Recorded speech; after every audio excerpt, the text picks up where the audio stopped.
Hello, everybody. My name is Sharon Sunshine, and I am reading the book of Psalms today. All right. And I'm going to do it like kind of like a Bible study. So I'm going to read, I'm going to stop, I'm going to ask questions, and you all are more than welcome to go back and read this on your own. So I am reading from the New International Version. So I am reading NIV version here, but you all are more than welcome to do King James Version or New King James Version. But let's begin, y'all. Blessed is the one who does not walk in step with the wicked, or stand in the way that sinners take, or sit in the company of mockers, but whose delight is in the law of the Lord, and who meditates on his law day and night. That person is like a tree planted by streams of water, which yields its fruit in season, and whose leaf does not wither. Whatever they do prospers. Not so the wicked. They are like chaff that the wind blows away. Therefore, the wicked will not stand in the judgment, nor sinners in the assembly of the righteous. For the Lord watches over the way of the righteous, but the way of the wicked leads to destruction. Okay, first question, you all. What does it mean to be blessed? Let's see. To be blessed is to be happy or full of joy. It is much more than a feeling. However, it is a joyous position resulting from a right relationship with God. Question 2. Should we meditate on God's law? Should we meditate on God's law? Let's see. When we meditate by wrapping our hearts and minds around God's revelation of himself in his word, law, we find spiritual stability, depth of character, and divine blessing. Another question: does following God bring success? Does following God bring success? Let's see. The psalm offers a principle, not a guarantee of success. The ancient Hebrews did not limit their definition of success to the purely financial aspect of life. They value other factors as well, including a positive reputation and community respect. For the righteous, success is measured not in the accumulation of wealth, but in the experience of God's blessing on their words and deeds. Another question: what is chaff? What is chaff? Let's see. After wheat is harvested, the chaff, leaves, husk, and dust is separated from the grain in a process called winnowing. Chaff is carried away by the lightest wind, and its removal brings about cleansing by removing the unwanted seed coverings and debris from the grain.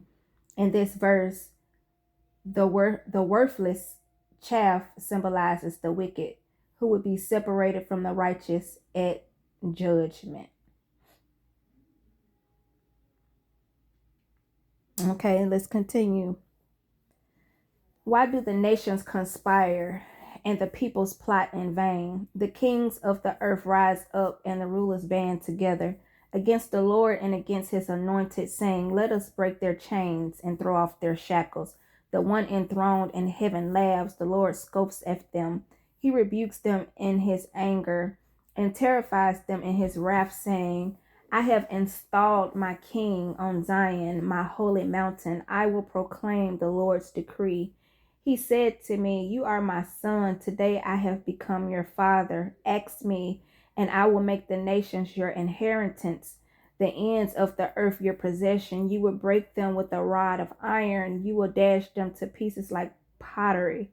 Therefore, you kings, be wise, be warned, you rulers of the earth. Serve the Lord with fear and celebrate his rule with trembling.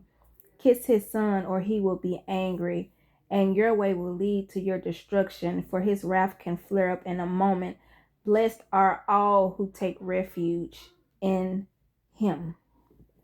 Question: who is his anointed? Who is his anointed. Let's see. When the Israelites read this verse, they likely thought of their king.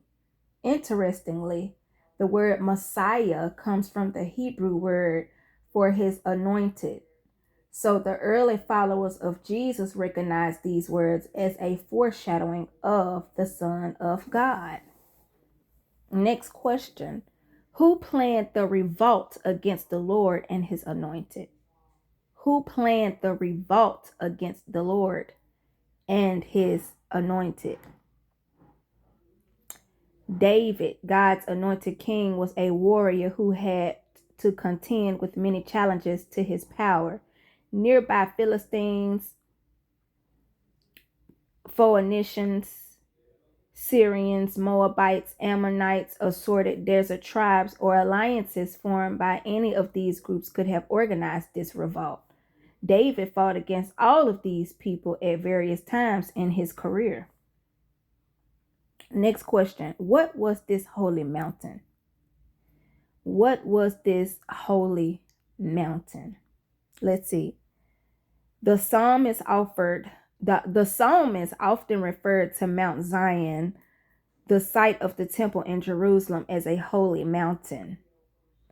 Some thought this was the same mountain where God tested Abraham. Next question.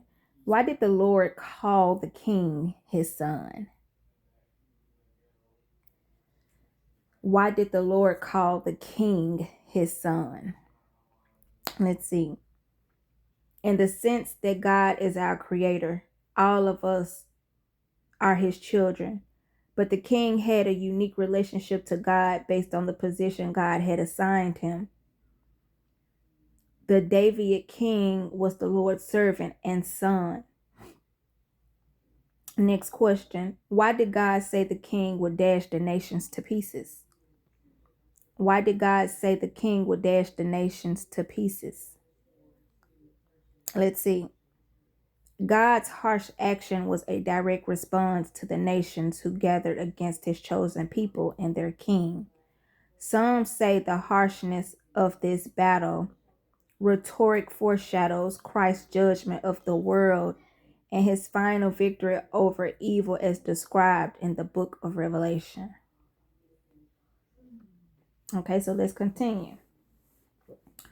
Lord, how many are my foes? How many rise up against me? Many are saying of me, God will not deliver him.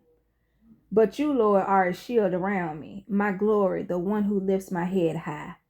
I call out to the Lord, and he answers me from his holy mountain. I lie down and sleep. I wake again because the Lord sustains me. I will not fear though tens of thousands assail me on every side.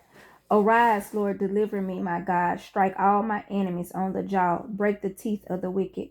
From the Lord comes deliverance. May your blessings be on your people. Answer me when I call to you, my righteous God. Give me relief from my distress.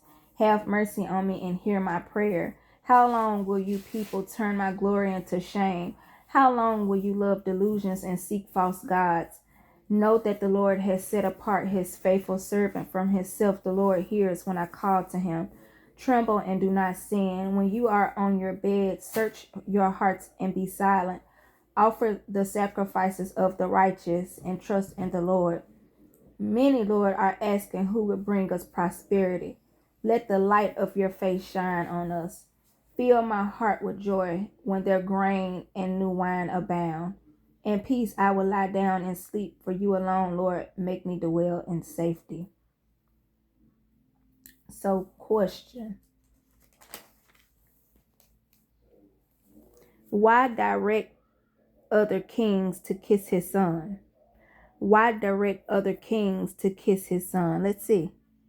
A kiss in ancient times was a sign of giving honor and homage to someone with greater power or authority. Such honor was especially due God's chosen king. Next question. Is God easily angered? Let's see. It is a matter of perspective. On one hand, God's rich retribution may seem like a sudden surprise on the other hand. It's not unusual for God to withhold his wrath for a long time while he awaits for people to repent. Given God's holiness, perhaps we should be surprised that his wrath against stubborn sinners is not more sudden and severe than it is. But as God proclaimed to Moses, he is slow to anger. So you all, this is Psalms book 1. Okay, so Psalms 1, Psalms 2, Psalms 3, and Psalms 4. So I did Psalms 1 through 4 here. Okay. I hope you all have enjoyed this and learned something from this. All right. And I will see you all in the next one. Bye.